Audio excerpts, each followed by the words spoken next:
Awesome. So if you are here, then I'm assuming that you are going to do your writing on desert tortoises. So go ahead and print out the graphic organizer that I have attached about desert tortoises. And that graphic organizer has a few questions on it that I'm going to read to you before you get started on your research, because you want to kind of know what you're looking out for. So this has some questions. The very first section you should see just says desert tortoise. That's what you're researching. The next section asks, where do they live? The next one says, what do they eat?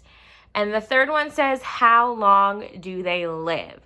There's a last section that has a pretty big blank that says other cool facts. As you're going through and you're researching about desert tortoises, if you find anything else that you think is really cool that you might want to include in your paper about desert tortoises, go ahead and write it in that section.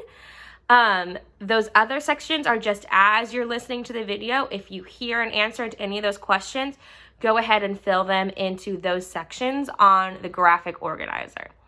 As you're doing your research, let's say that you come across the answer, what do they eat, and you don't want to miss anything else in the video. Once you hear it, you're welcome to pause the video to write your answer in so that you don't miss anything that happens after it.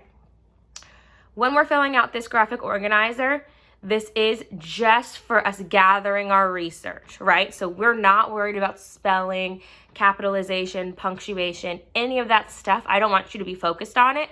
Of course, make your writing clear enough that you can read it later, but do not be spending your time trying to make sure things are spelled correctly. Just get it down on paper. We will work on editing the spelling and all of that as we get further along. But today is mainly about watching the videos, reading the articles, getting that information, and writing it down on paper so that it's easier for you to put it into your paper that you will be writing.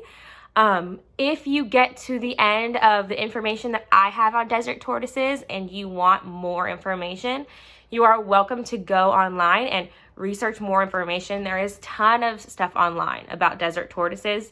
Just make sure that you talk to your adult first and you get permission to do that and go ahead and research away.